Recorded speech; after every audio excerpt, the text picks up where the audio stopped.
The following may contain offensive language, adult humor, and or content that some viewers may find offensive.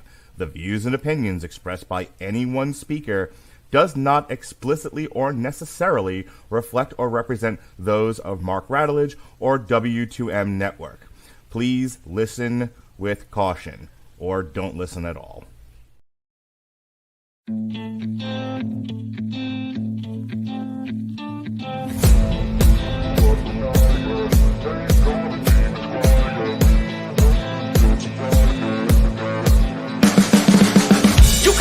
Riding on the pavement, young kids are growing up in basements. Online, a whole new generation. I'ma make mine, so you better go take it. Always they need a new replacement. Decentralized, can't contain it. We're changing lives, yeah, upgrading. Call it suicide of the older generation. What keeps you up at night? It would help if I put us back in the box. Hello, and welcome to a Radulich and Broadcasting premier podcast, The Whiskey Rebellion. I am your host, also drinking alcohol, Mr. Mark Radulich, your mandated reporter, and frankly, I'm mortified. And oh my God, he's back and better than ever, filling in as a late replacement for what was going to be Ronnie Adams is Mr. Wrestling 7, the punchy pugilist. He's Mr. 80s to you, Pat Mullin. How do you do, sir?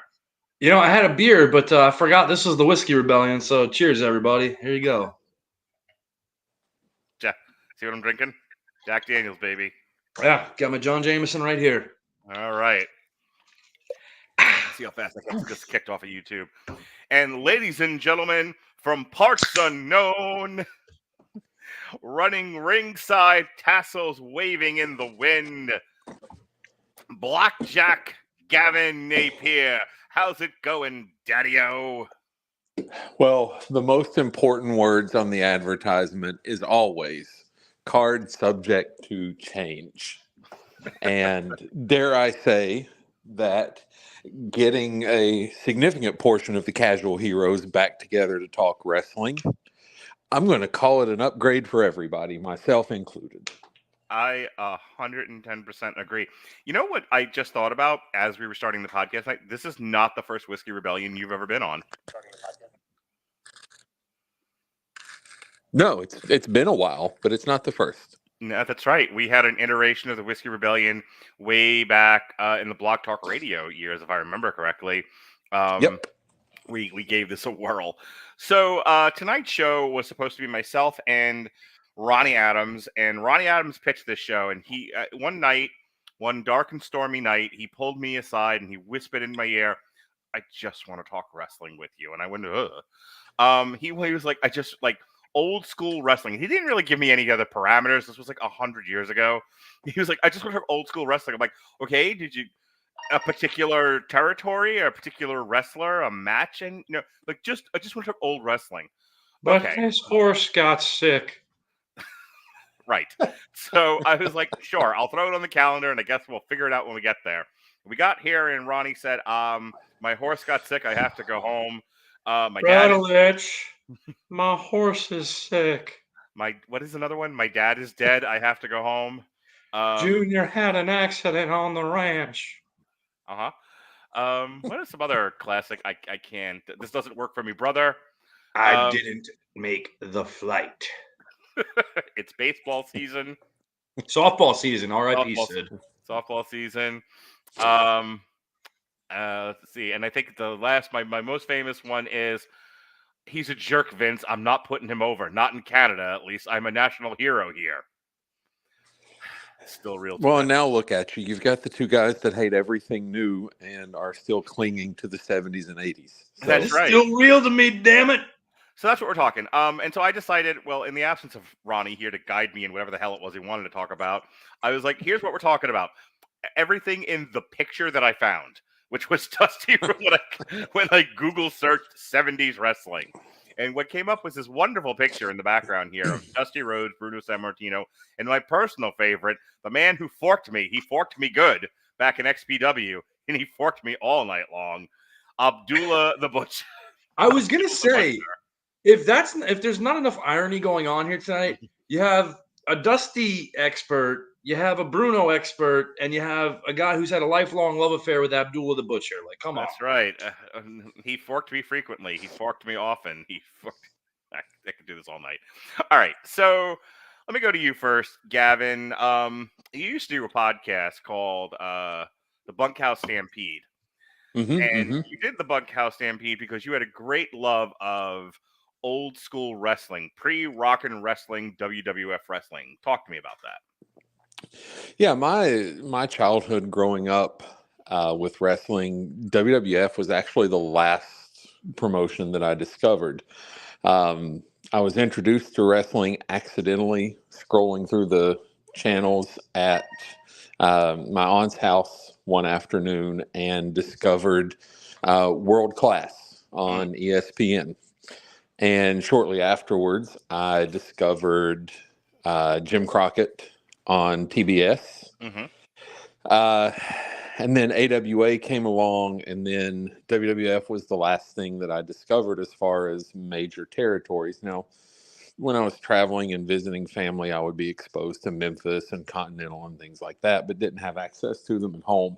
And so my foundation in wrestling, even as a child in the early 80s, was built on more of a gritty, realistic, blood-soaked presentation as opposed to the sanitized and carefully crafted for mass consumption world of the WWF. I feel like that explains a lot of why you and I argued frequently on the Casual Heroes. Probably.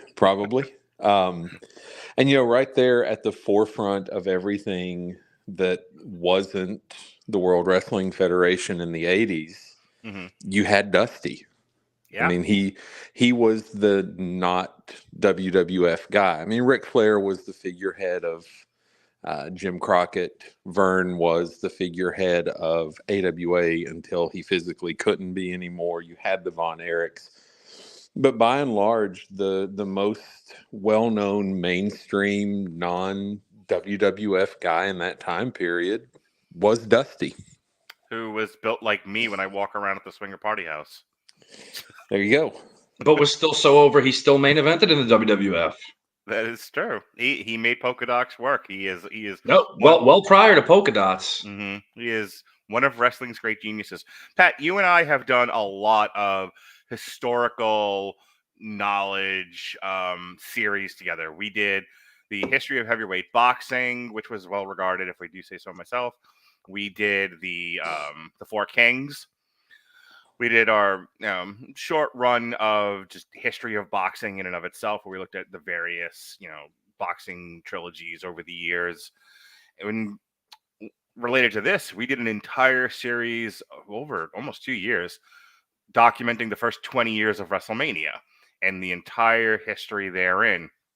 You and I grew up in the same area, the New York, New Jersey, tri-state area. We both grew up with the WWF. But if there was anybody else besides Gavin who knows his old school wrestling outside of the WWF, it's you. So even you like me growing up you're significantly younger than me and from New York, how the hell did you come about the Mid-Atlantics and Mid-Souths and AWAs of the world? So whether I wanted to be a wrestling fan or not, it wasn't really up to me because my dad was a massive, massive wrestling fan. Okay. And this is, my dad was born in the 50s, grew up largely as a fan in the 60s and 70s, predominantly of the Worldwide Wrestling Federation based in New York where we lived, but was such a super fan that every month on, that first Wednesday of the month, he was going to the newsstand and getting every wrestling magazine, which not only covered the Worldwide Wrestling Federation, but covered the various NWA territories littered throughout the country, the AWA, the independent operators like Dick the Bruiser's WWA in Indianapolis, and the NWA Hollywood, which became the WWA of Los Angeles, and even showed things from Japan and Mexico that were happening at the time, and Canada. And so his fandom is largely transferred on to me. And at a very young age, not only was I watching what was live, but he was also one of the early tape traders, which don't exist Oh, he anymore. was one of those guys. Yeah, so we had cable TV. We were one of, and he had it put in at a very young, early point because he wanted to be able to watch wrestling from other parts of the country. So you had Georgia Championship Wrestling and Mid South Wrestling at one point in time, each running on the Superstation WTBS Channel 17 out of Atlanta, Georgia. You had the AWA, which eventually started running on ESPN nationally, much like World Class did prior to it. Joe Blanchard's Southwest Championship Wrestling prior to the WWF aired on the USA Network. And he would trade in the magazines, you would always have these pen pal requests and stuff. And eventually these guys got smart. And what they started doing was using these pen pal requests to meet somebody in a different area of the country and say, hey, do you have any footage of what's going on there? I'll send you footage from here and we'll trade back and forth. And so you made friends with people from Minnesota and Georgia and Florida and Texas and all over. Portland. And would just tape stuff and send it back and forth and what have you. And then you got to see things that you would normally see. Like people in, New York were not seeing Playboy Buddy Rose on a regular basis from Portland. Right. They were not seeing, the Von Erichs up until the ESPN era nationally. And that's if you were in the small percentage that had cable TV. Right. So that's kind of how it got passed on to me. And I got taught at a very young age the history of everything. And, he still kept all these magazines from the 70s and had these tapes. And I would just get exposed to that over and over and over again. Your brain, we were talking before the show about why I record with some people and why I don't record with others. And I like I record with the people who I think are the best and smartest and most talented. And what I've always appreciated about you, Pat, is you have just like this elephant's brain. You have this encyclopedic knowledge of stuff. I don't know where some would call autistic, but it's fine. It's a little spectrumy, but I don't judge you. It's a safe place here. So yeah, I've always been really impressed with your encyclopedic knowledge of boxing and wrestling, and you've always been fun to talk to. And Gavin, as long as we did the Casual Heroes, you had such a passion for this sort of thing, and you were so frustrated by people like me who's like, I like the Ultimate Warrior. Like, like I get it. I did not know who the hell Dusty Rhodes was. My first exposure to Dusty Rhodes, transitioning into that now, was when he came over in the 80s in the Hogan and Savage era at like the height of it, and they threw him the polka dots. And I remember thinking, because we talked about this on WrestleMania when we talked about WrestleMania 5, who's this fat ass wearing polka dots?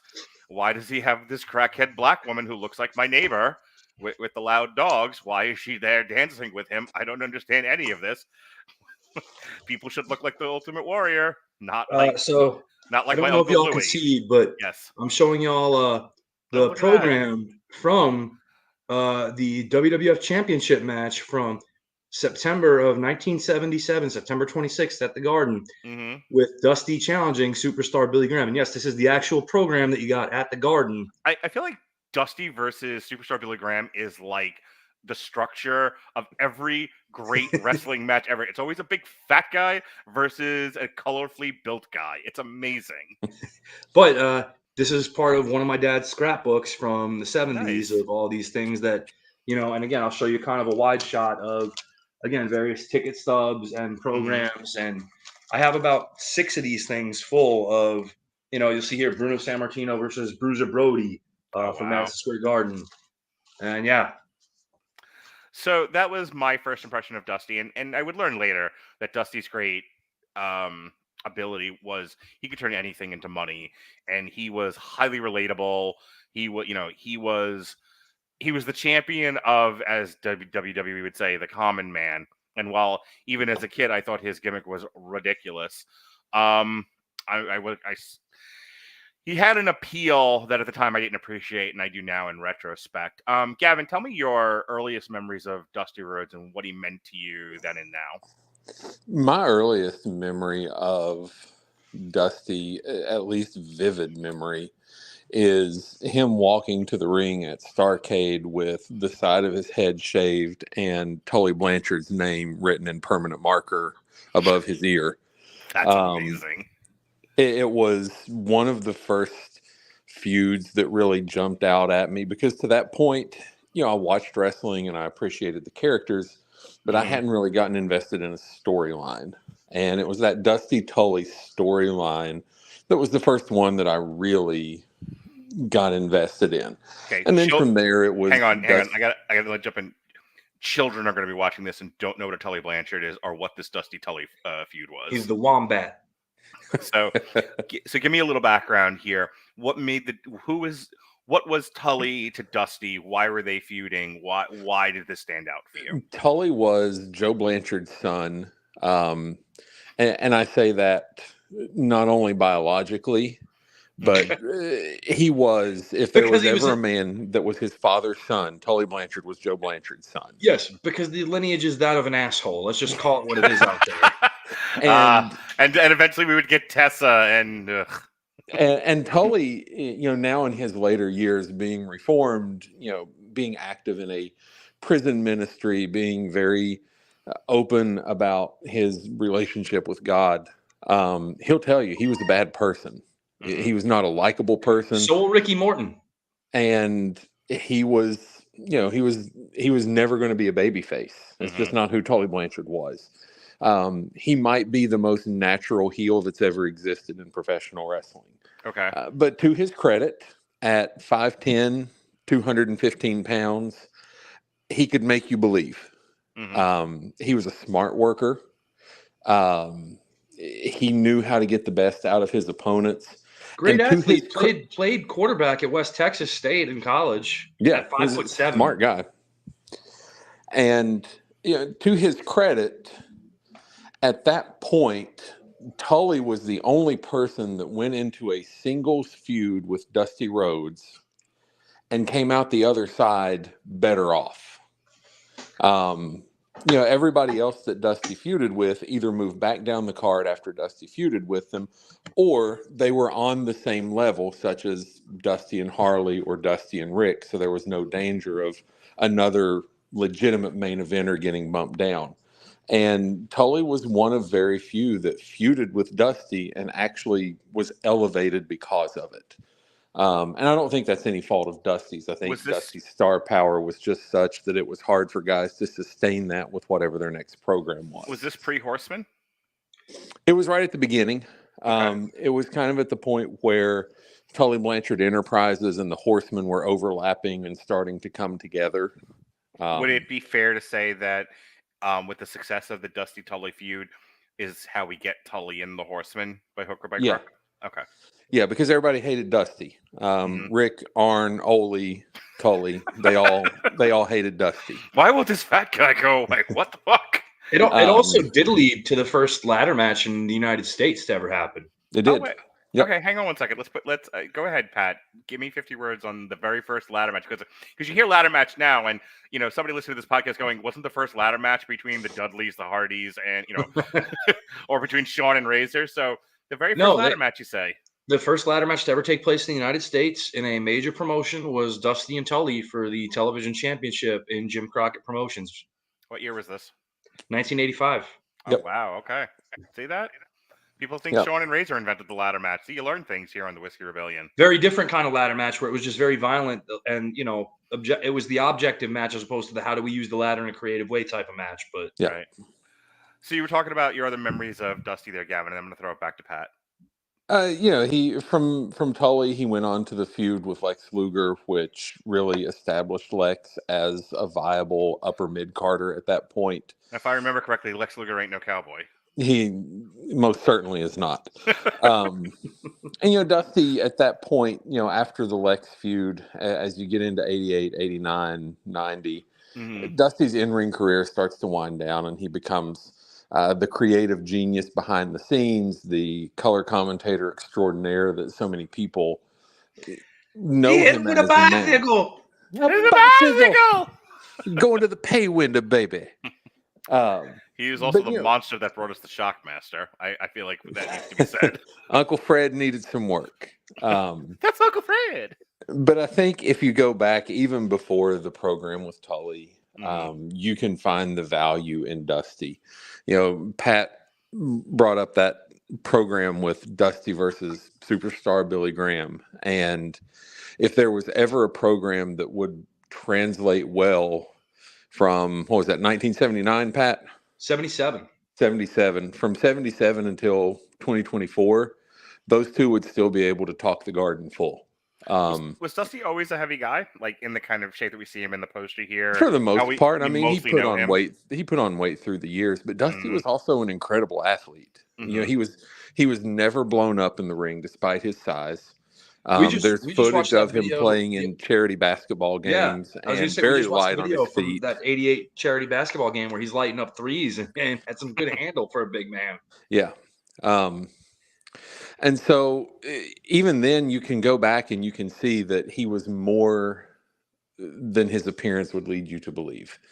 And in that match at the Garden, you would see the beginnings of what would eventually become Stardust for Cody, because the pattern of Cody's onesie that he wore as Stardust was very much patterned after the robe that Dusty had that night. They didn't give him the floppy painter's hat that Dusty wore. But even going back to the early part of Dusty's career, which is so hard for so many people to imagine, knowing him as this beloved figure now, he and Dick Murdoch are one of the great heel tag teams of all time. That's right. The Texas Outlaws were just an unbelievable heel team. They were innovative, and they drew money wherever they went. And from Even start when to they finish, Dusty was always on top wherever he went, even when they didn't want him to be, like in 1989 in New York. Whatever they gave him, he made it work. Yeah, that's Dusty's mutant power, is you can give him sand and he'll turn it into gold. Pat, I want you to talk about your memories of Dusty, but I also want you to answer a question for me. Like I said, I was given no parameters. I was told old school wrestling, and I hear old school and I think the 70s because I'm a child. And, you know, there was no wrestling before the 70s. So this is as old as it gets. Anywho, so I literally Googled like best wrestlers of the 70s, and the first one that came up was Dusty Rhodes. Why? Why is Dusty considered the best wrestler of the 70s, along with your memories of the man? For me, I think a lot of people would consider Dusty the best wrestler of the 70s because there's really nobody else who, for that particular decade, had the success level of drawing money on top in so many different territories for the duration of that decade the way he did. Gavin mentioned him in the Texas Outlaws with Dick Murdoch, where they were a hated, vile heel tag team, but drew a ton of money together working Bruiser and Crusher in the AWA and going down to Texas where they were, you know, originally from, and drawing money there by being the hated local guys. They went to Japan frequently. Who'd they draw with the Funks? What's that? Who'd they draw with the Funks? In Texas, they drew with whoever they worked with. They did work with Fritz and several partners a lot in the Dallas territory. But yeah, they drew money together pretty much everywhere they went. And then finally, at a certain point, Dusty just couldn't handle living with Dickie anymore. And they went their separate ways. And Dusty found himself in Florida, and he was working as a single in 1973 in Florida. And at first, is still one of the hated heels, Dirty Dusty Rhodes, not the Dirty Dusty Rhodes. And was managed by the hated Gary Hart and teaming with this evil foreigner, Pak Song Nam from Korea, with Korean War, you know, rhetoric still fresh in our minds because it wasn't that long before this. And then all of a sudden he turned on Hart and Pak Song to help the Grahams, and the American Dream was born. And just his verbiage, his charisma, the ability to connect with audiences got him so over in Florida that it translated to him working other territories, initially in the South. But those who were watching wrestling in the 70s know that also Vince McMahon Sr. was smart enough to hook Eddie Graham, his buddy, up with a TV package with the Spanish station in New York. So Channel 47 WNJU, which is now known as Telemundo, would air on Wednesday nights 1 hour of championship wrestling from Florida, which was the same show you got in the Tampa area. And so the viewers there, if you come across it, you'd be smart. And people like seeing Dusty on that show so much that they brought him to New York to headline against Billy Graham. And he had worked with Billy in the AWA, so there was a chemistry there. And literally, no matter where Dusty went in the 70s, he found himself on top in a program drawing money. And when does the most famous him and Flair, like that heated rivalry for the NWA not till the title happen? 80s. Okay, that's what I thought. Which is also Yeah. when the Hard Times promo happens is the 80s, right? Yeah, that's 86. Okay. But Dusty and Flair were kind of squaring off initially as early as 81 when Flair won his first NWA title from Dusty. Okay. Dusty's rivalries in the 70s, as far as the singles, really were more with the likes of an early rivalry with Pak Song Nam, like we talked about, who he turned against with Gary Hart and Gary Hart's Army in Florida. He was wrestling guys pretty often like Bobby Duncombe, Joe's LeDuc, all these kind of mercenaries for hire in Florida. He feuded with Terry Funk, obviously, that started in the 70s and would go on for the remainder of their careers. In New York, the AWA, he feuded with Billy Graham. He teamed with Billy Graham in the AWA too, with Graham as a babyface. He had several matches in Houston with Ivan Koloff, which were legendary. Dusty worked with kind of almost every top heel of the time, essentially. And again, going back to why do people consider him the predominant wrestler of the 70s, all these reasons point to why.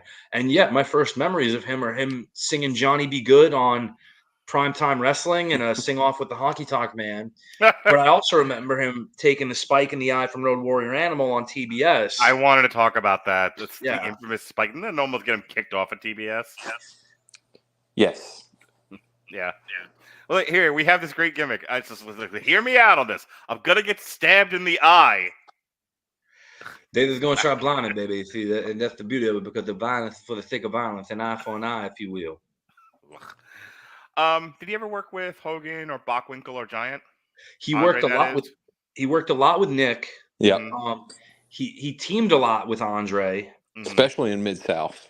Yeah, that was a very popular duo to have at the Superdome shows, where it would be like Andre and Dusty against the Samoans, or Andre and Dusty against, say, Dick Murdoch and Killer Carl Cox, or any combination at the time. But Andre and Dusty were very frequent tag team partners, Mhm. whether it was Mid-South. If Dusty was getting outnumbered in Florida, he would call on the Giant to back him up.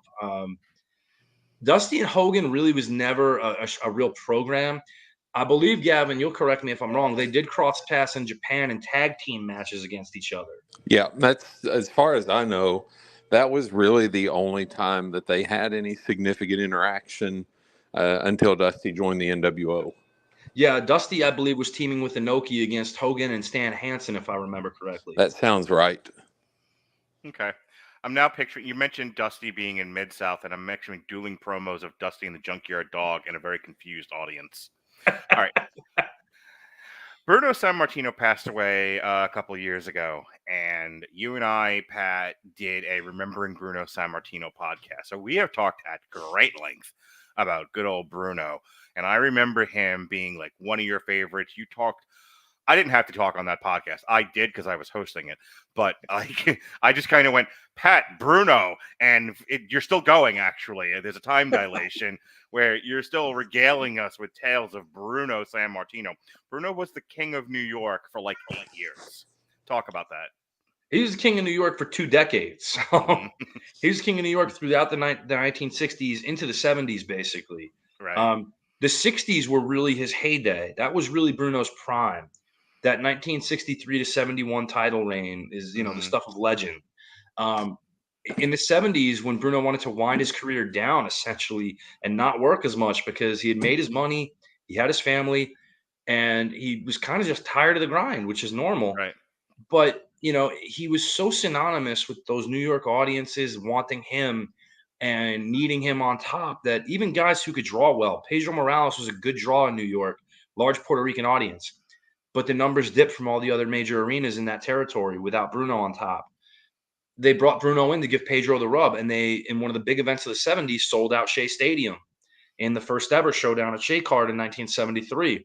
They wrestled 90 minutes in the rain to a curfew draw. You could not get away with that now. I Absolutely not. Say that again with all those details and variables, because I want people to understand you can't do this now. A 90-minute curfew draw, and I say 90 minutes because I believe that was what they would maximize the match for. I believe it went 73 minutes in total. Mm-hmm. 2 baby faces, just scientific holds, no roughhousing or anything. But the crowd stayed through the rain, and they called it a curfew draw. He does the same. Eventually they coerce him into taking the championship back. How many guys do you have to beg? Please be my champion. Please be on top again. And they're not interested. Bruno initially agreed to be the champion again for a year in 1973, at the end of 73, where he would beat Stan Stasiak to start his second reign as champion. What was supposed to be a one-year reign with Bruno only working major arenas turned into a near 4-year reign with Bruno working very regularly in all of the major arenas and a couple of side, B-level arenas on top of that. But it also included him again selling Shea Stadium out against Stan Hansen just a couple months after he had suffered a broken neck. Being Kurt Angle before there was Kurt Angle, kind of in that respect. Also another Pittsburgh native, but and again against Stan Hansen in a big revenge match. It was the only, it was the feature live bout for the Ali Inoki debacle, and it was the only arena that made money because everywhere else lost money on that show. Bruno was synonymous with wrestling in New York, but Bruno was synonymous with wrestling for a lot of people across the country. That's what I wanted to ask Gavin about. He was the regular poster guy on the magazines. If there were 10 wrestling magazines released, because they were based in New York largely, but still Bruno was on the cover of probably 6 out of the 10. And being the New York guy, he had private audiences with the Pope, with his family. I mean, he's mixing it up with sports icons like Eddie Jockman from the Rangers, Joe Frazier at the Dapper Dan dinners at Madison Square Garden. He's in the Madison Square Garden Hall of Fame. And, this was when Madison Square Garden was the preeminent arena in the world for anything. Right. So for him to have been the biggest draw there through 2 decades, it's very hard to not find that guy to be the man, at least in that area, if nothing else. Gavin, you grew up in the Rust Belt of West Virginia. You talked about being a fan of everything but the WWF. Wrestling for you was west, south and west of New York. So how did you come to Bruno? Kind of like Pat said, he was a mainstay in the magazines. And so even guys that I didn't get to see wrestle, I was familiar with who they were, largely through the Bill Apter family of magazines. And I knew who Bruno was. Certainly knew what he looked like through the pictures and the posters and so on. But I never really got to see Bruno work until his less than memorable appearances in the mid-'80s when he was trying to help his son David make some headway in the business. Mm-hmm. And, I was kind of underwhelmed. But even then, I understood, well, this is a guy that was at his best 10, 12 years ago. Right. And the funny part of those matches, too, is you go back and watch him, and maybe he's working the honky tonk man. He's not doing a ton. He's throwing punches. He's throwing the jumping kick, but the crowd still eats up. Sure. It's crazy. I remember when we talked about, was it WrestleMania, Pat, or WrestleMania 2, where, they threw him out there for a cup of coffee and he was the most over guy in the match. Yeah. Because he was still Bruno. Yeah. And, even only knowing him through the magazines, I knew it was a big deal when Bruno was there. Even if he wasn't at his best, even if this wasn't the guy that was champion for years and years and years, I knew it was still a big deal because it was Bruno. Right. I know of Bruno just because Pat and I talked about it, but also because I grew up in New York and I grew up with the WWF, and he was Hogan before Hogan was Hogan, so you couldn't get away from him. Bruno was one of those guys who, like, you talk about wrestling today, and and people who don't watch, the first stupid thing they say is, "Oh, that's the fake stuff," where they, there's a dead guy and there's the zombies and all kinds of stupid shit. But Bruno comes from a time where first make it look real, and he was probably one of the best at that. Ask the orangutan if it's fake.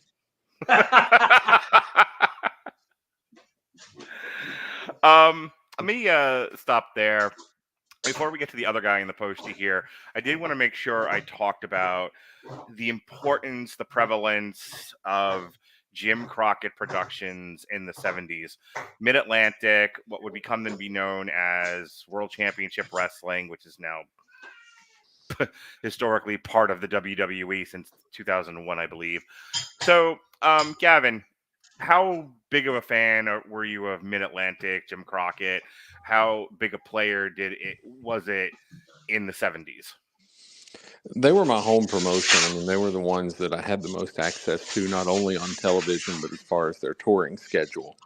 So, they were a huge deal to me in the early to mid 80s. They did good business with a number of people that would go on to be more recognizable later on, largely thanks to Vince pushing everything to a national product. That's where Ric Flair rose to prominence. That's where you got the Dusty and Flair feuds. That's where Sergeant Slaughter, Ricky Steamboat, these guys. Can I add a unique fact about the Mid-Atlantic, Gavin, if you don't mind? Sure. Generally, when you think of a territory and their top acts, you always think of a single. The Mid-Atlantic was a tag team territory for the majority of its existence prior to it turning eventually into, what we know as WCW. How much of that has to do with the Road Warriors? None. I mean, Really? some, but not certainly not totally. No, I know, they were like the preeminent act in the world for the longest time. But long before There was, Road Warriors, the Road Warriors really came into significant prominence around 1983. Okay. Yeah.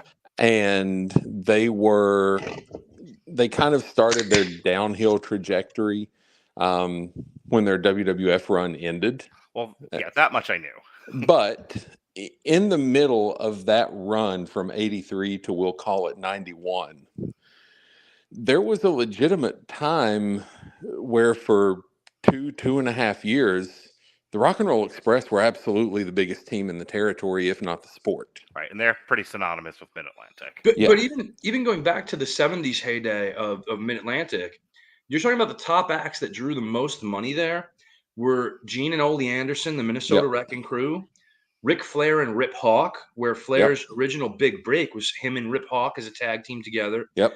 After Rip Hawk basically retired, Flair would team with Greg Valentine. Right. And they became a massive team.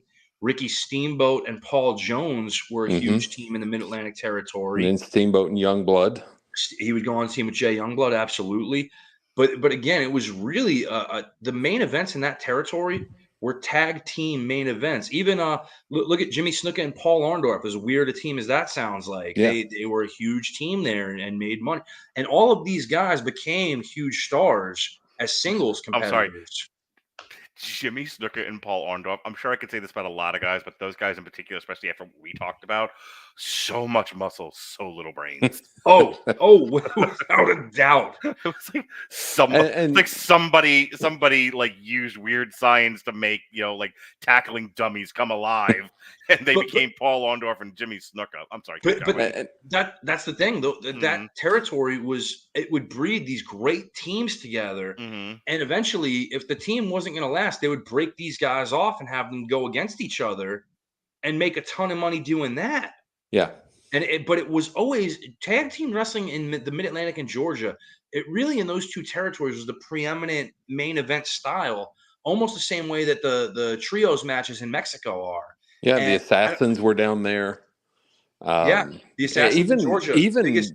Even dopes like Don Kernodle made big money as part of teams. Yeah. Find you a Sergeant Slaughter to carry the act, Yeah. For all the bad things you can say about Jim Crockett's, their lack of, or rather their ECW-esque accounting, their inability to keep a budget, they're wanting to keep up with the Joneses, and those Joneses were Vince McMahon. One of the things that Jim Cornette says all the time, the major strength of Jim Crockett Productions was they really knew how to make something last. When they had a hot act, they got every bit of juice out of that hot act for months, if not years to come. The WWE, if they'd had to learn a lesson from anyone, they learned how to make you think about Hogan Savage and how that lasted 2 years. That's I think one of the big, if not the talent. That's one of the major things that Jim Crockett Productions really contributed to the wrestling world was their ability to take an act and make it last. Well, and I think it's worth pointing out too that in terms of Jim Crockett Promotions, the only person that really wanted to try to compete with Vince was Jim. Pretty much every other member of the family, from his mother to the two brothers that were involved in the promotion, they all wanted to continue to focus on the Mid-Atlantic territory, expand slowly, and make sure that business was good at home. And if you want to point to two things that really brought about the downfall of Jim Crockett Promotions and forced the sale to Ted Turner, it was moving Starrcade out of the Mid-Atlantic territory and into the Midwest when they went to Chicago, and the absolutely doomed purchase of the UWF. And let's throw in Central States and Florida on top of that. Yeah, I don't think that was quite as harmful as the UWF, but it certainly didn't help things. No, it was still just throwing money away. Yeah. Cornette has said on multiple occasions, had Jim Crockett Productions just focused on their territory and their business and not tried to become the Southern version of WWF, they wouldn't be in business now, but they would have been in business longer than they were. Right. You mentioned the UWF, which was, of course, at one time Mid-South, which was at one time was a tri-state. Tri-state. So, I wanted to talk about them because when we talked about the Mania of WrestleMania and we looked at when Vince was building his all-star team, he took from two places mainly, one of which was Mid-South. The other one was Mid-Atlantic, but let's focus on Mid-South because the Rockin' 80s, the Rockin' Wrestling connection was built on the backs of those who came through Mid-South, Pat. So let's talk about Bill Watts and Mid-South and how he had some of the best talent going in the 70s and early 80s. Bill himself was a part of that because Bill was a huge draw in that territory in the 70s as an in-ring competitor before he became the promoter of record. Mm-hmm. The North American Heavyweight Championship was their predominant championship. And really through the course of the 70s, it's more synonymous with two guys than anybody else. In the early 70s to the mid-70s, it's Bill. And Bill's feuding with all top guys who came through there. In the mid to late 70s, it's Dick Murdoch, the partner of Dusty Rhodes, who we talked about earlier. And Murdoch, who, many, many people will point to as just maybe the best guy they were ever in the ring with.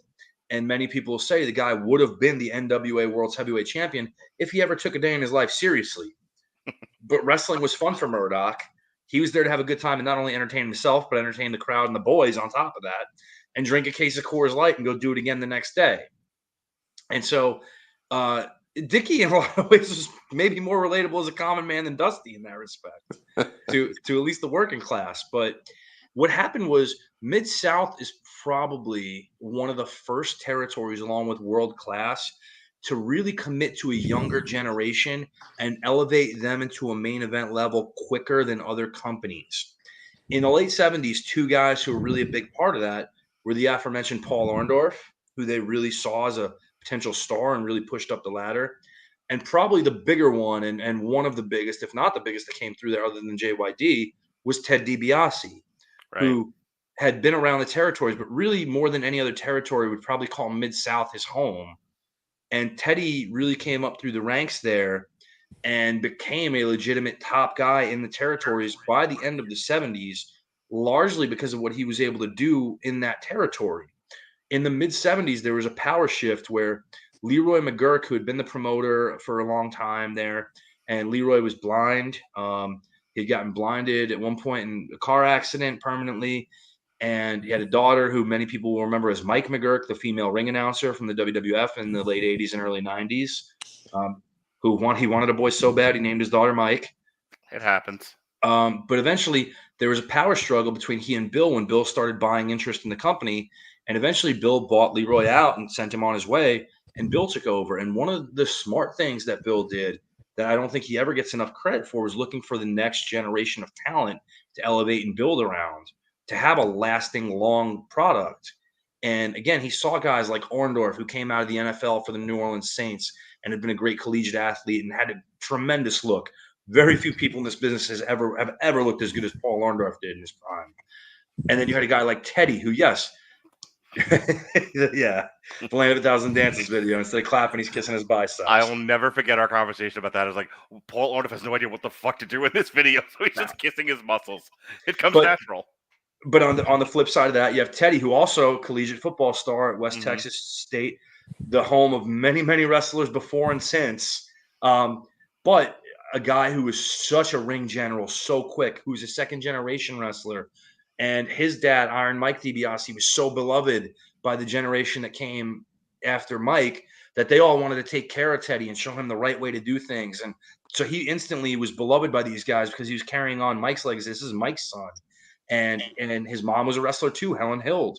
But there was so much respect for Teddy, who came in very humble, that they started elevating these younger guys, knowing that, okay, Bill even knew, I can't be on top forever. I'm getting old, man. People don't want to see me at this point.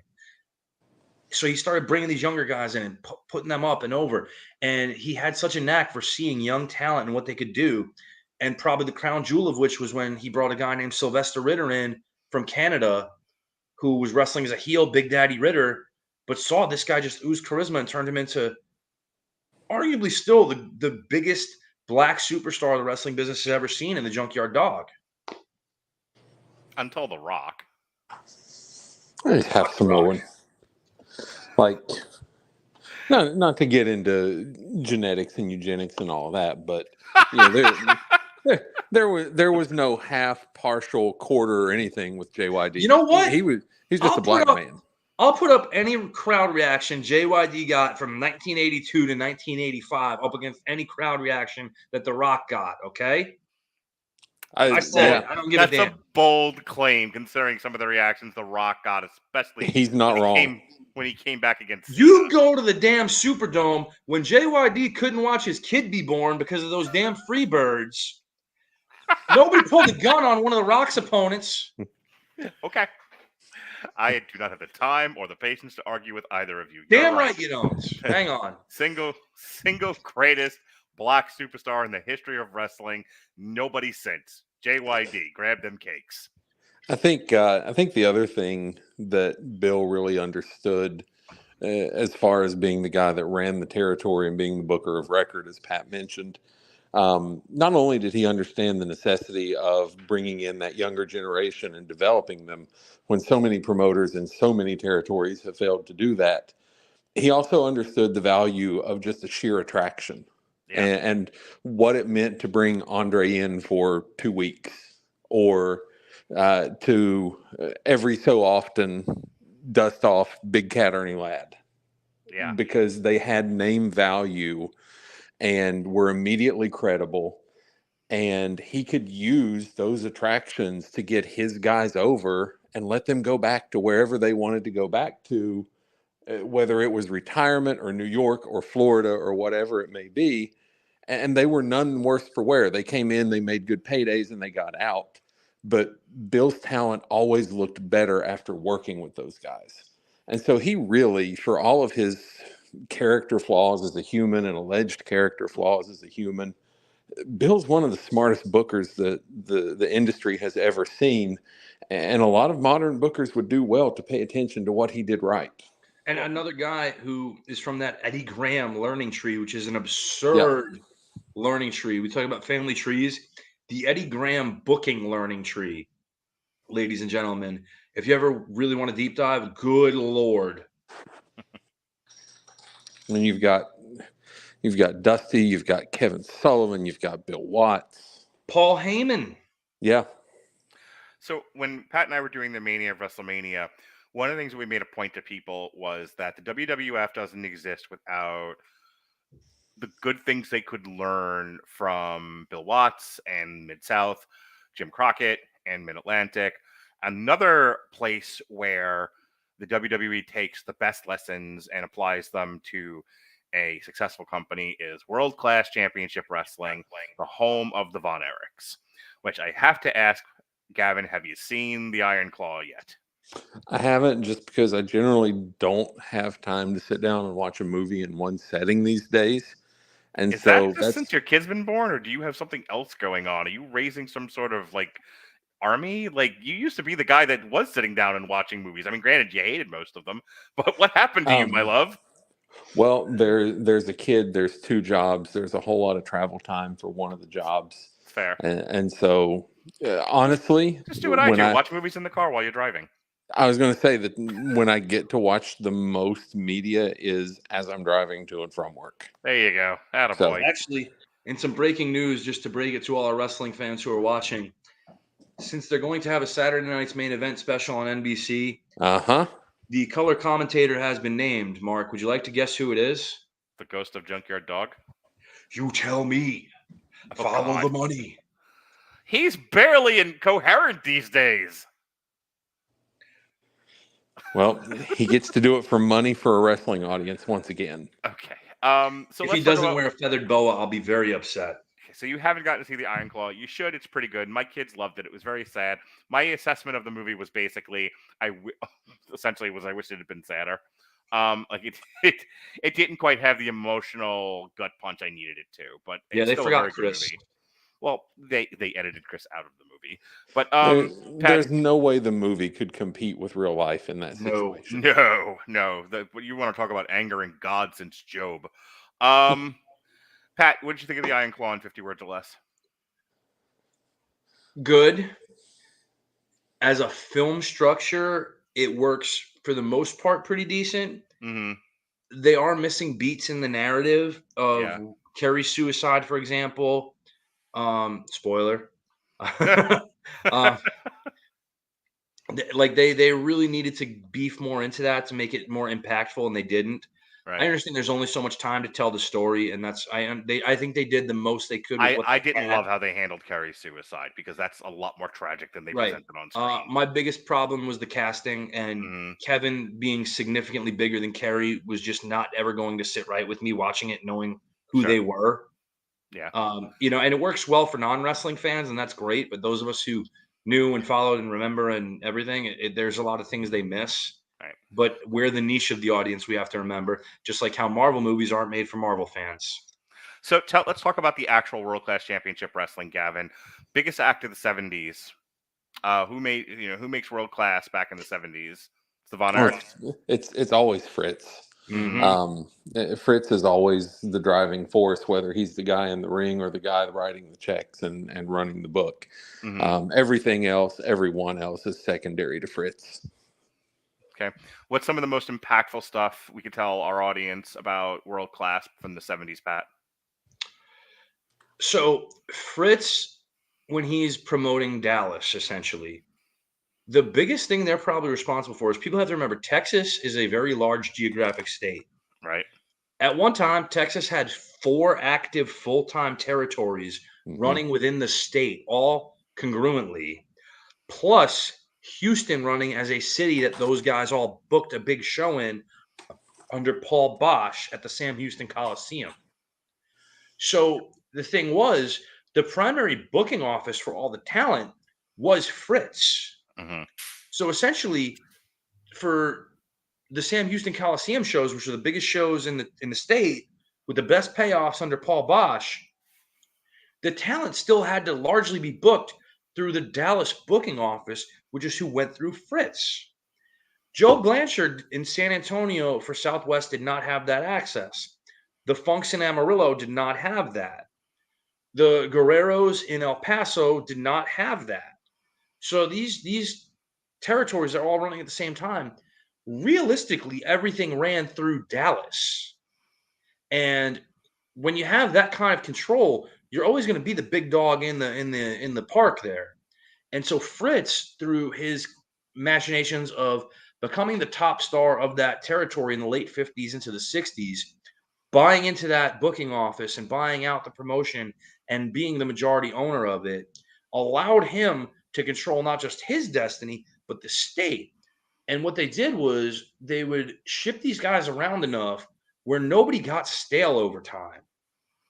There were always going to be a singular guy in each territory that you could count on to be your top guy and draw the money. But Spoiler, who is such an underrated talent, who was very big in the 70s, Don Jardine, maybe the best mass wrestler of the time, to go from working a program with Fritz over the what we call the American Heavyweight Championship, which was the big title there for a while until it became its own entity. And he would work a program with Fritz, and they trade the title back and forth. And then he would disappear and go to Southwest for Joe Blanchard. And then they would bring in a Johnny Valentine, and Johnny Valentine would work with Fritz before he would go back to Mid-Atlantic. And then Fritz would work with, say, a Terry Funk for a little while coming up from Amarillo. And Fritz would go return the favor and work in Amarillo for a little while because it was close and they draw big houses. So Texas really essentially ran through Dallas. And Dallas, because of its machinations, really allowed these territories to run successfully because it controlled the booking of the talent and where they went. Okay. Before we talk about the last wrestler in my picture tonight, and I asked you guys one final question, I do want to bring up the Pacific Northwest territory, and I do it because when I was watching WCW in the '90s, and they would go to the Cow Palace, they always talked about it with such reverence. When you and I talked about the Mania of WrestleMania, we talked about the Roddy Piper Valentine feuds and all of that, and Roddy Piper was a big North, I believe that's where he makes his bones is the Pacific Northwest. So the San Francisco, Washington, Portland areas, Pat, what's the significance of that in the 70s? Well, San Francisco was not a part of the Pacific Northwest. Mm-hmm. San Francisco was its own promotional entity in Northern California owned by Roy Shires. Mm-hmm. And it was home to Ray Stevens, Pat Patterson, Pepper Gomez, acts like that at the time. Pacific Northwest for those kids that don't know, Pat Patterson, godfather of professional wrestling in the WWF. For all his faults, and there's many, and for all the bad stories that have been said about him, he's also the wrestling genius that made a lot of stuff behind the scenes happen, and what you saw on screen look as good as it did. And Ray Stevens may be the greatest in-ring performer of all time. And that was what I was going to chip in and say is West Virginia's own Ray Stevens, born in the home of the Mothman, Point Pleasant, West Virginia. The stuff that he was doing in the 1960s would absolutely still hold up today. Not only in terms of believability and mat work, but his high-flying stuff. So many people have borrowed and outright stolen so many things from Ray Stevens through the years that even if you've never heard of the man, you could watch one of his matches and recognize every spot that you see because they've been used and reused ad infinitum for the last 60 years. If Ray Stevens were alive today, he would slap the Young Bucks and say, "Stop it." Probably, and then ask them to borrow money. And they give it to him, those marks. All right, keep going. But the Pacific Northwest, the stronghold of that territory was Portland, Oregon. And it's always referred to as the Portland. Like a lot of these territories we talk about, they're referred to by their key city that they're in. The WWF was always New York. The AWA was Minneapolis. Mid-Atlantic was Charlotte. It was always like that. So for the Pacific Northwest, that was Portland, Oregon. But it ran shows the Washington area, parts of southwest Canada. They ran in a little bit in Montana, and the Washington State area, but it was a very small, self-contained territory.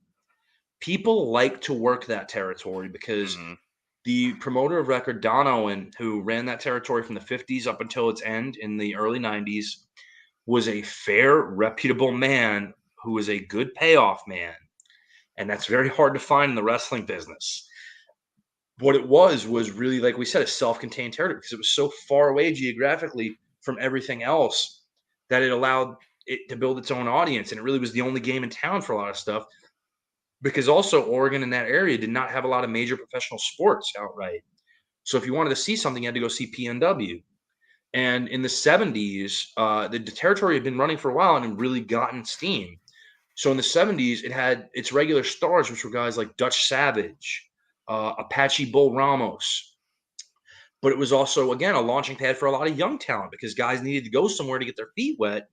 And when territories like the AWA or Jim Crockett or wherever didn't really need these guys, they would ship them off to Portland. And guess what? A lot of these guys found footing in Portland, not the least of which some of these names you may have heard who got their first real big break as a star in Portland: Jimmy Snuka, Jesse Ventura, Roddy Piper, the Sheep Herders, who would later be known as Luke and Butch, the Bushwhackers, Rick Martel, and some guys made a lifelong home essentially for their wrestling career in Portland because they were able to do it and maintain financial success there, like Buddy Rose, like Crippler Rip Oliver, like Billy Jack Haynes.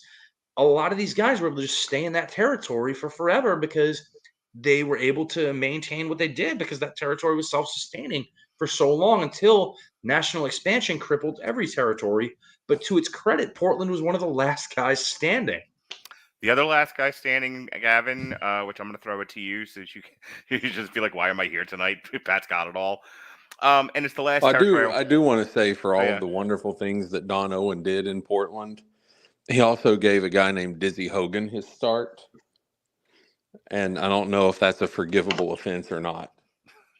I wanted to talk about the last territory, and I'd be remiss without bringing them up, and that's the AWA. Good old Vern Gagne. You watch much AWA growing up, I did. Gavin? I did. I discovered it when Bockwinkel was still on top in the mid 80s. And I watched it all the way through to the miserable end with the Team Challenge series, because at that point in my life, I was an absolute wrestling junkie and I would watch anything, no matter how bad it was. What was the significance of the AWA in the 70s? Kind of the same thing that we've talked about with some of these other promotions. Without the existence of the AWA from the 60s, 70s into the early 80s, Vince isn't able to go national. Because they built so much of the talent that Vince used to go national. I mean, certainly the obvious and the easy one to point to is Hogan, because it was in the AWA in the early 80s that Hogan really started to become the Hogan that we know. That was where you saw the genesis of that character. Right. But long before that, Bobby Heenan was Nick Bockwinkel's manager and an extraordinary in-ring talent. To be clear, one of the things Pat said and I said on the WrestleMania is, without Bobby Heenan, there is no Hulk Hogan in the WWF. Absolutely. And to that end, you can almost give Gene Okerlund as much credit for that as well. Oh, yeah. Gene was the voice of professional wrestling for an entire generation of fans. The greatest interviewer of all time, bar none. Oh, there's nobody even close. No. Will you get out of here? His ability to ad-lib, to think on his feet. Oh, yeah. And to draw good promos to smoke a cigar, eat pancakes, and then tell Hulk Hogan he's in no shape to work out. to draw even out of bad promos something watchable, listenable, and significant. We're live, pal.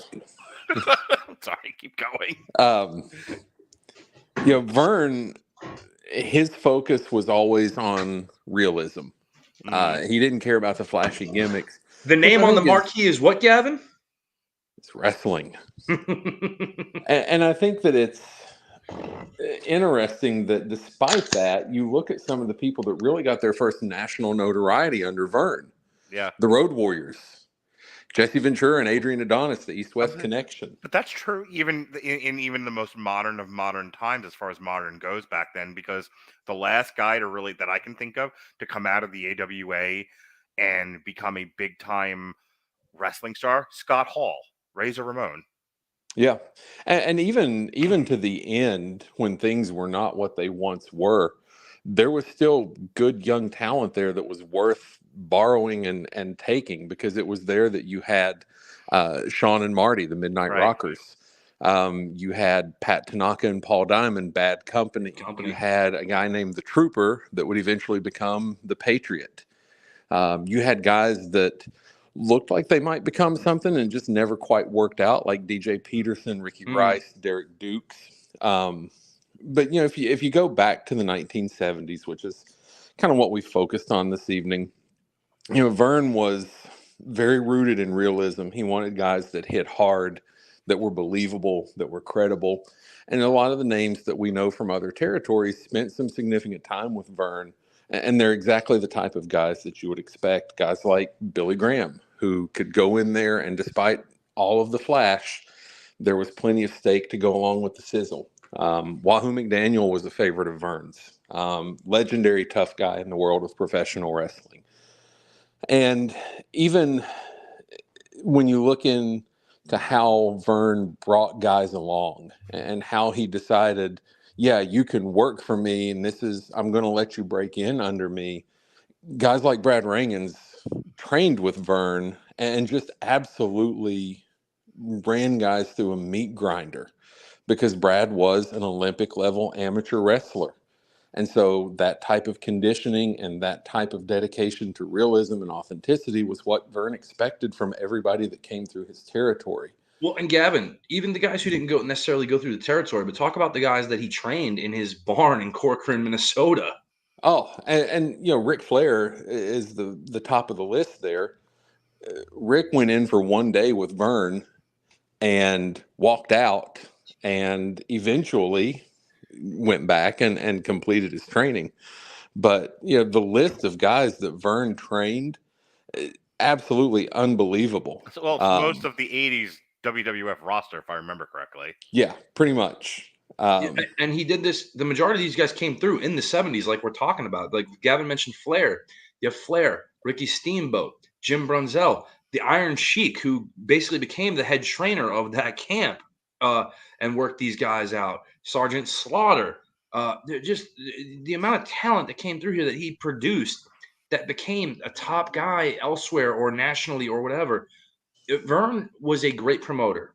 No, he didn't adapt and change with the times, but that didn't stop him running. But you look at Vern's contributions as a trainer, my God, they're impressive. Maybe nobody better. Blackjack Mulligan. Oh. And just look at that. Look at the difference in styles among all these guys. Right. Yeah, they all came through under Vern. John Nord. I mean, his son-in-law, Larry Zbyszko. The impact that Vern had, not only through the stars he created that went on to national fame elsewhere with the era of expansion. And Vern, unlike Bill Watts, Vern was never going to be the visionary that was able to adapt with change. Imagine the world that the parallel universe where the NWA does actually kill Vince McMahon. Yeah. With that said, I want to introduce the last guy we're going to talk about tonight and close out our discussion of wrestling in the 70s. Old school wrestling is Boo, let's go till 3 a.m. No. In the mid-90s, an old Jewish man would throw a bunch of drug addicts in the ring and tell them they hit each other with vacuums. They called it ECW. But before, wrestlers like Mick Foley and such were blowing themselves up and hitting each other with keyboards, there was a guy whose body shape would make Dusty Rhodes look like Monica Bellucci's. His name was Abdullah the Butcher. I popped Pat, I'm good.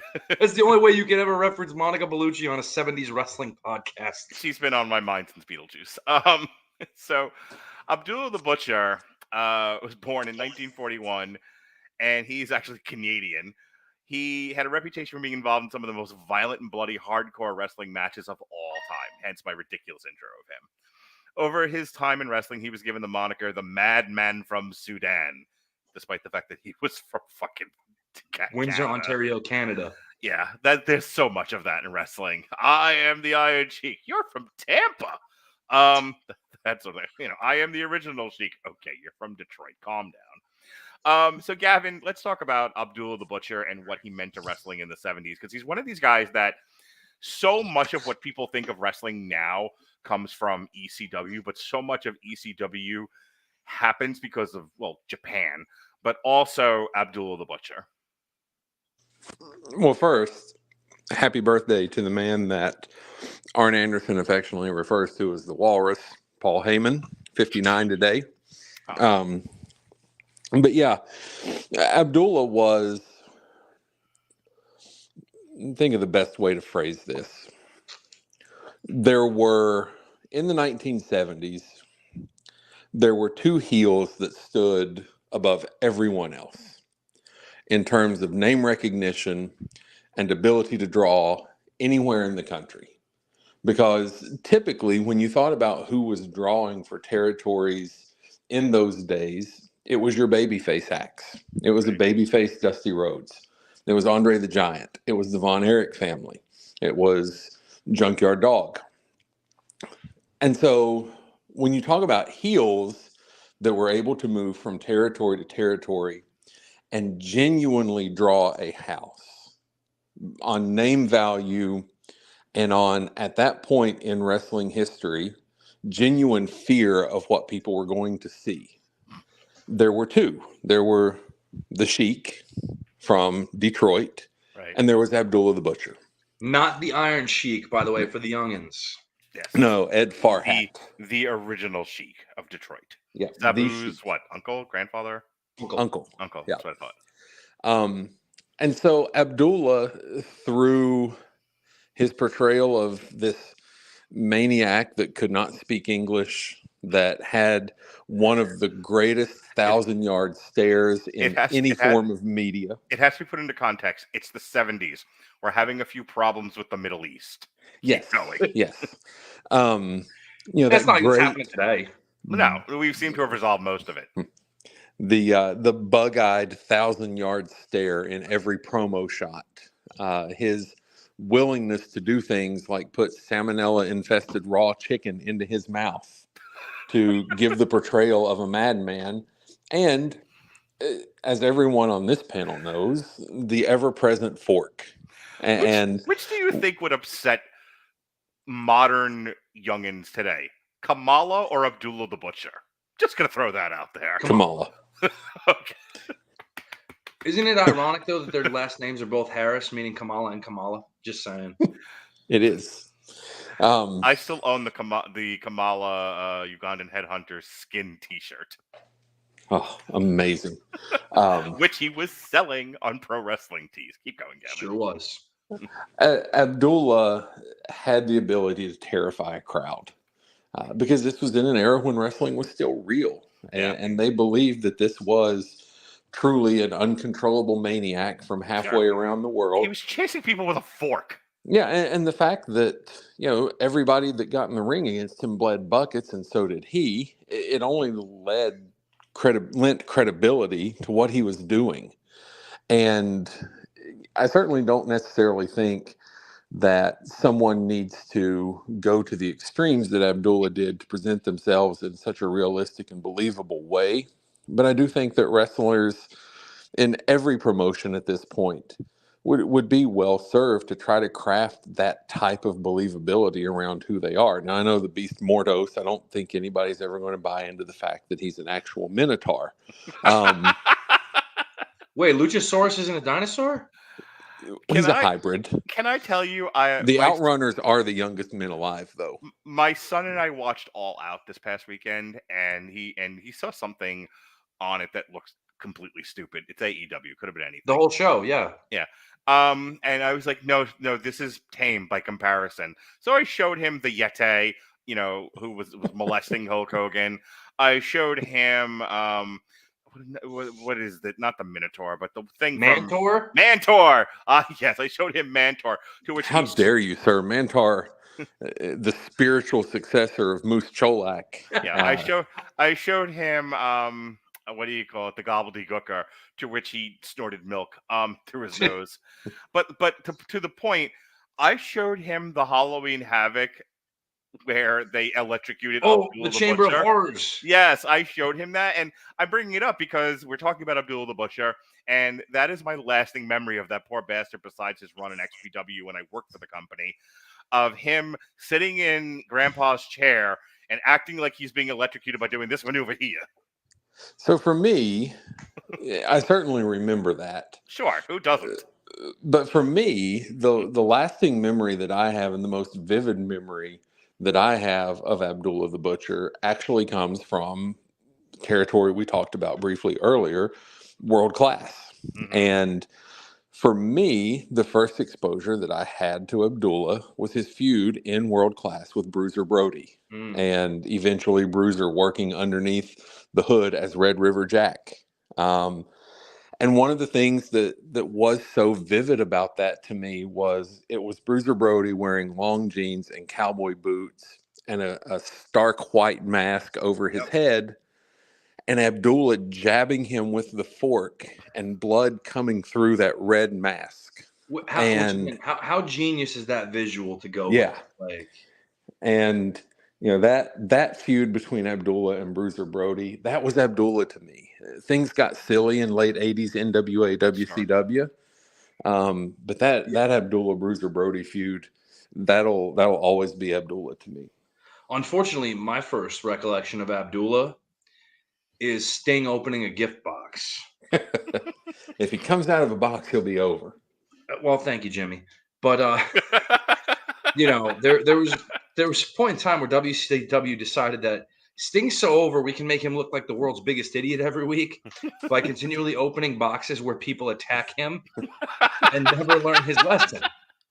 Like, I remember if he comes out of a box, he'll be over thing, and I kind of remember the thing with Abdullah the Butcher. I didn't realize that was an ongoing gag. Cactus Jack appeared out of a box and beat the hell out of him. Medusa. Abdullah appeared out of a box and beat the hell out of him.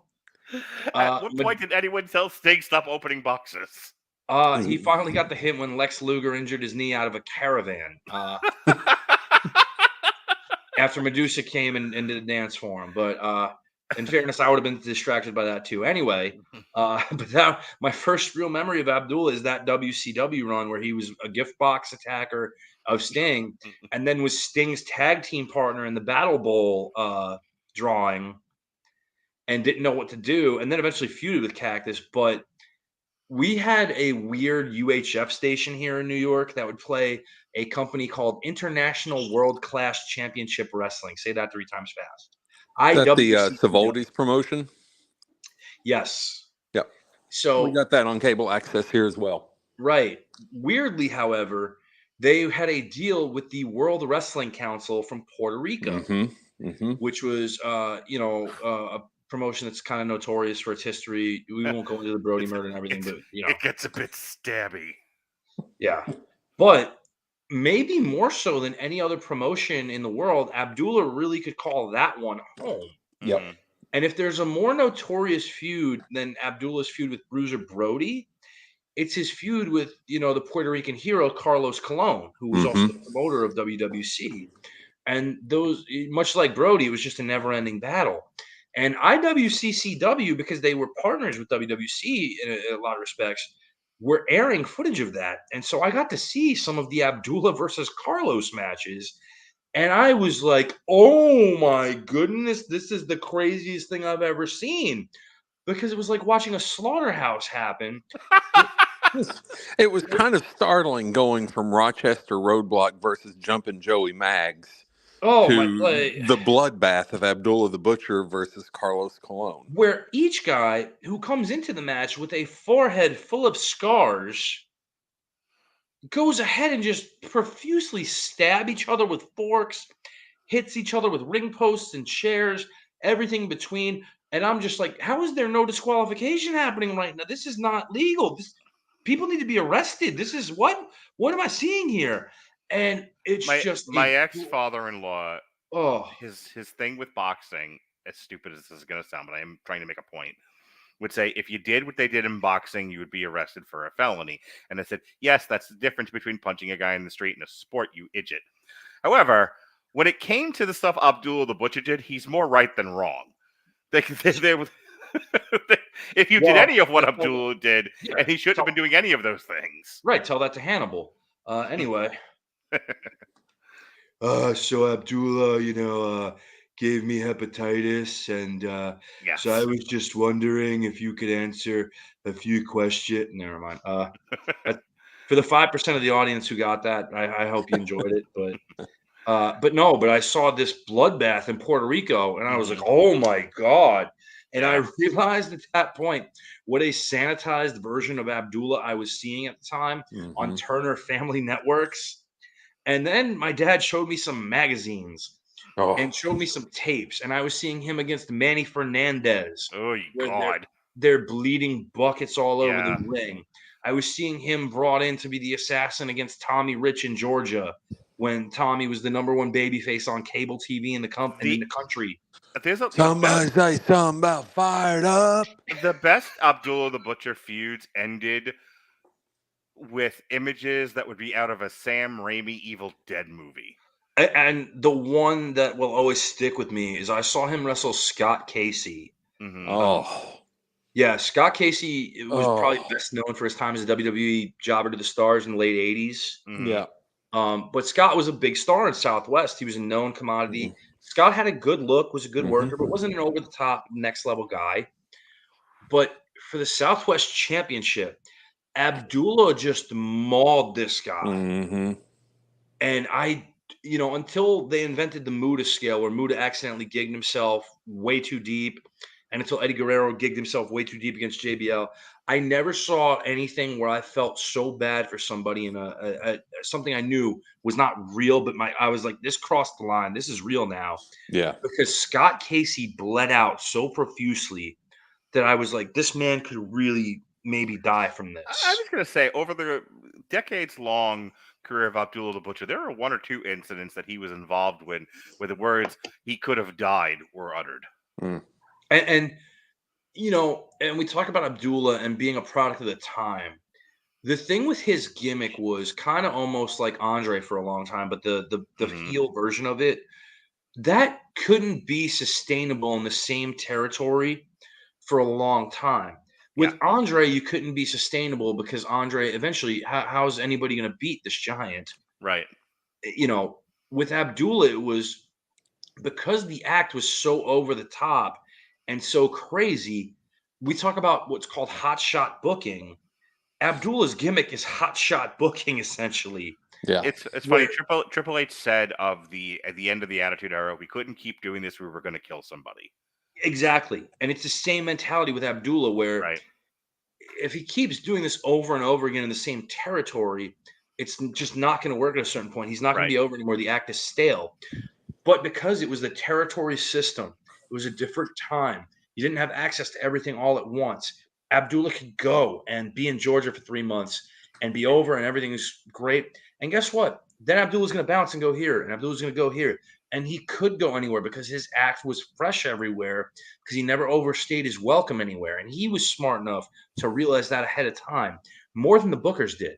Because whenever they tried to bring him in, Abdullah goes, I'm available to you from here to here, and then I have to go here.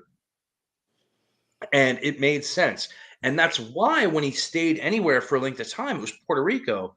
Because, and I'm not trying to, knock the audience there, that audience is perhaps the most bloodthirsty and violent, crazy audience. These are the people who, a normal audience throws tomatoes when you fail. They threw batteries before it even started. They threw batteries, what we call an East LA water balloon, which is a condom filled with piss. Sure. Who doesn't? They forced an NWA world title change for Ric Flair to Jack Venmo. Just Veneno, out of, I mean, They threw asbestos. They ripped asbestos off of the stadium during a riot and threw it at, of all people, Haku. Yeah. And J.J. Dillon was there, and he said it hit Haku from probably a pretty great height, all things considered. And he didn't go down, but he wobbled. And just the fact that the audience... To be clear, that's Haku. A normal man would be dead. And the fact that the audience was that crazed meant that a guy like Abdullah could stay there for an extended period of time if he needed to. And that he knew he had that in his back pocket at all times, which allowed him to say, hey, Joe Blanchard, I'm going to work for you for 30 days and then I'm out. Hey, Ole, give me 2 months and then I'm out of here. And it's funny because Vince Sr. never wanted to book him because... I don't even think he did a cup of coffee in the WWF, did he? Never. Again, they had Kamala, they had Andre. I don't think they needed Abdullah. They had never. Terry Funk for a cup of coffee. They had booked the Sheik to work with Bruno. They worked Brody to work Bruno. They had booked Dick the Bruiser, and he got banned from New York. But I think that goes to the strength of Abdullah the Butcher that he didn't have to go to New York. And that was the point I was going to illustrate. Right. Despite never working there, and it's the only territory left standing, essentially, he's still known worldwide. He's in their Hall of Fame. Yeah. What more can you say about that gimmick? It was genius, and he made such a success of it that nobody will ever be able to replicate it. I'm just thinking about his Hall of Fame package, and they're just like, can't use this, can't use this, can't use this. We can use the same 3 images. That's it. I also think that if you want to talk about Abdullah and you want to be fair in your evaluation of his career, it doesn't matter which territory you're referring to, whether it's Florida, whether it's Jim Crockett, whether it's world class. Abdullah certainly made a name for himself all over the world, but Abdullah's best presentation was always with Gary Hart.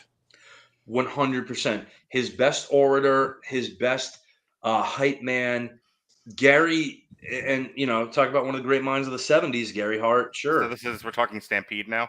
No, Gary was with him in Texas mostly. Would make the trip with him to Puerto Rico from time to time. Okay. But yeah, Gary was really Abdullah's mouthpiece in Texas for the most. I think he did in Georgia too, Gavin, if I'm not mistaken. Yeah, that was where Gary and Dusty really started their long-term feud.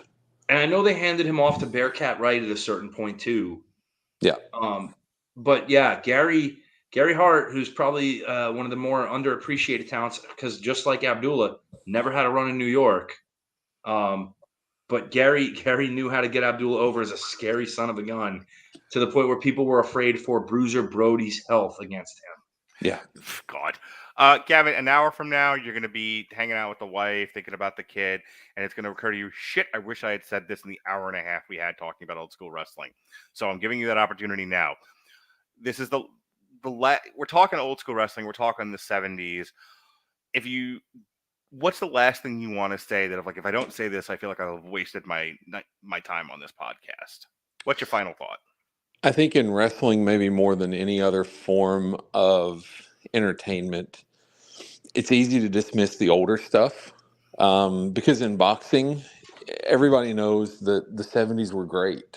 Some of the greatest movies and television shows and albums ever produced came from the 1970s. I keep telling my son the 70s was the best decade for movies ever. And wrestling, it's easy to say, oh, well, things have evolved to the point that stuff doesn't work. It's passed by. And that's simply not true. There's so much outstanding stuff that they do have footage of that you can go back and watch. And if you want to see what genuine heat looks like, if you want to see what maybe not the flashiest ring work, but the most believable ring work of any generation looks like. And if you want to see the foundation of what the modern product became all the way from the 80s, even until now, you can find it in multiple territories from the 1970s and into the early 1980s before it became the truly modernized product that so many people fell in love with.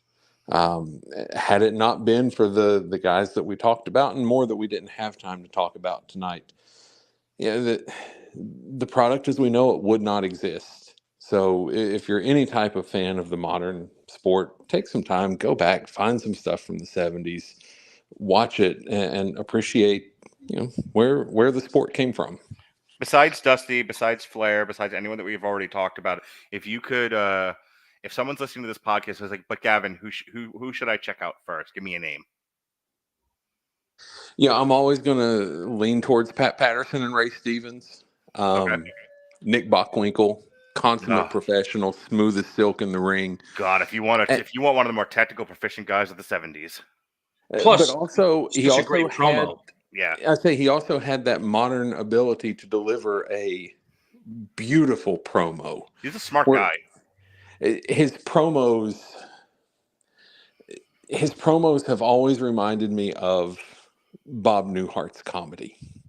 The classic. That's such a good analogy. The classic line from Bob Newhart that you see repeated everywhere is, I don't want to denigrate people that listen to country and Western music.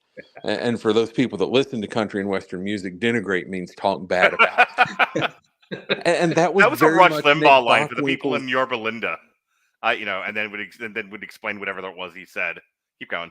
Yeah, it's, Nick Bockwinkel was very much the same way. He could deliver this very eloquent promo where even if you weren't real sure what he said, you knew he was talking down to you. Yeah. And his promo ability might be the most underrated in the history of the sport just because of the era in which it happened. And only Nick Bockwinkel and Randy Savage were two of the few guys on American soil that ever got a really technically superior match out of Hulk Hogan, which is no great feat. Extremely great feat, rather. Yeah, and no easy feat. Even into his advanced years, when Nick was in his early 50s, he was still credible, still good in the ring. At 52, he had an hour-long 5-star match with Kurt Hennig. Yeah, and I mean everybody knows how great Kurt was. Sure. So, but it's not like he carried it. Nick held his own at 52 absolutely. Years old. Absolutely. And I'm sure if Kurt were around to talk about that, he'd tell you Nick called the match for him. Why not? If the guy had a brain for for matches, let him coach, let him go. And so, if we're going to put a bullseye on one person to check out, I'm going to say Nick, because Okay. I think the fact that he never had a significant run in New York, I mean, he had cups of coffee, he had matches here and there, but to say that he had an extended main event run in New York, he never had that like he had working for Vern. I think he gets overlooked and kind of forgotten about unfairly, because really just one of the great talents of all time. I know Mark's trying to wrap us up, but I have to include this about Bockwinkel. At the turn of the 70s going into the 80s, when the NWA board was trying to decide who they wanted to be the next predominant champion for that company or the organization as a whole, Nick was the guy a lot of people on the NWA board thought could do it. Mm-hmm. And he had support largely from Fritz von Erich and from the Georgia territory, because he had worked there prior to being the AWA's top guy and drew good money there. And they knew Nick was a talent and everything. Nick didn't want to do it because Nick had a cushy schedule in the AWA where he worked 3 to 3.5 days a week and made great money. Whereas if he was in the NWA, he's working 6 days a week and maybe making the same money or a little bit more, but at the cost of working 6 days a week far from home. Yeah. All right, Pat, I'm going to give you the last word here. Without the 70s, we don't have the 80s, which goes without saying. But as Gavin was pointing out, you really need, in order to understand what the 80s was, you really need to look back at the 70s. And the 70s is rife with just amazing talent, matches, stories. It's when people ask, like, why do you watch wrestling? My answer is oftentimes the 70s. It is some of what made wrestling great at a time that I was at my most influential in terms of media I consumed. So what's your last word on the subject? What does the 70s mean to you? The 70s are that transitional generation where we did start getting more of we need to really entertain the audience, as opposed to just showing them we're presenting this as a sport, where you really had characters emerge and complement the performer, as opposed to a performer just trying so hard to get a character over at the cost of the performance in the ring. And I think that's a big thing to happen. And I'll use the example of Joe Scarpa. Joe Scarpa is better known to most people as Chief Jay Strongbow, who is maybe one of the most 70s staples of wrestling, particularly obviously here in the Northeast with the WWF. WWF than anywhere else. Prior to that, Joe Scarpa in the 60s was a former amateur champion who wrestled in Georgia and Florida as Joe Scarpa, just an Italian-American good wrestler with a mediocre promo. And that needs to be underscored. So this Italian man, good Italian family, good to his mother, eats lots of spaghetti. Chief J. Injun Strongbow. Correct, yes. But God, I love wrestling.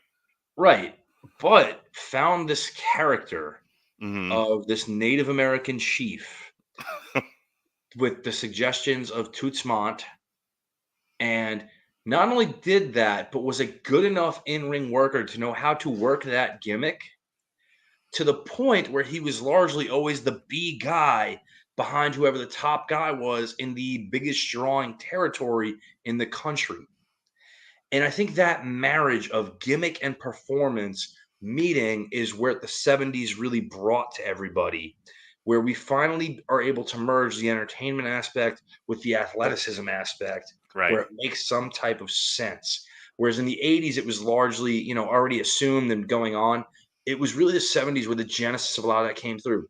He's a great example of that. Baron von Raschke is a great example of that. Just so many acts that complemented the style and knew how to work that style while getting the character over. I think that's maybe the biggest contribution of the 70s to what we see in professional wrestling or sports entertainment now. And the two guys from the 70s that we really didn't get to talk about that I will tell people to look at, please look at Harley Race in the 70s, not when he was the king of wrestling, but look at him when he was the NWA champion and the greatest wrestler on God's green earth. Sorry, Harley, that was the best I could do. And please look at Jack Briscoe if you're a fan of somebody like Daniel Bryan or Kurt Angle, anybody with a strong grappling background, please look at the early work of Jack Briscoe, who was an NCAA champion in his own right, but also an NWA champion and somebody who was looked at as the consummate in-ring performer, the same way a Daniel or Bryan Danielson is today, in that very much in that type of vein, where what mattered was what I do in the ring. And Jack in the figure 4 leg lock was maybe the most pop. The guy on my shirt, Wade Boggs, talks vehemently about how much he loved to go to the Armory in Tampa and watch Jack Briscoe put the figure 4 leg lock on somebody to put them away. Well, folks, this turned out better than I could have ever hoped, and that is largely, almost absolutely entirely on the strength of Pat and Gavin's knowledge and passion for pro wrestling. I'm just here asking questions. So with that said, check out our review of Beetlejuice, this from this past Monday. Sunday night, Jesse and I are recording some more comics. Those will be posted on his feed in the coming future. And this coming week, we've got... hang on. We've got on Monday our review of season 1 of Ash vs. Evil Dead. And a week from tonight, we're doing a triple feature. It'll be myself and Dorian and Sean Comer, presumably. We'll be looking at Judy, starring Renee Zellweger, Chaplin, starring Robert Downey Jr., and Stan and Ollie. So you can guess what the theme there is. And Pat will be back at the end of the month, along with allegedly Sean and probably Alexis, and we'll be looking at the X trilogy, which is X, Pearl, and Maxine. Yep. Yeah. As I said, we reviewed X once, so it's one of the few repeats, but it's good enough that I'll say it twice. I've never reviewed Pearl, and I did Maxine on somebody else's podcast, so it'll be the first time. It's all done here. Could not be happier, Gavin, to have spent the last 90 minutes. That was supposed to be an hour. With you. I appreciate you coming on, and we hope I get to talk to you again soon here on the Rattles and Broadcasting Network. You let me know when. I'll make time. Yes. If you enjoyed Gavin tonight, and why wouldn't you? He's awesome. We did an alternative commentary about a year or so ago for the 1992 Royal Rumble, simply the greatest Royal Rumble in the history of Royal Rumbles. So that was me and Gavin. But Gavin and I also did 3 seasons of only a man as fair as Flair could be as fair as to Flair. You can also, because Gavin's obsessed with him, we did a triple feature, an actor focus on Ryan Reynolds. So check that out as well. All right. With that said, folks, thank you to Pat. Thank you to Gavin for hanging out with me tonight. You guys saved my bacon. Be well, be safe, and behave.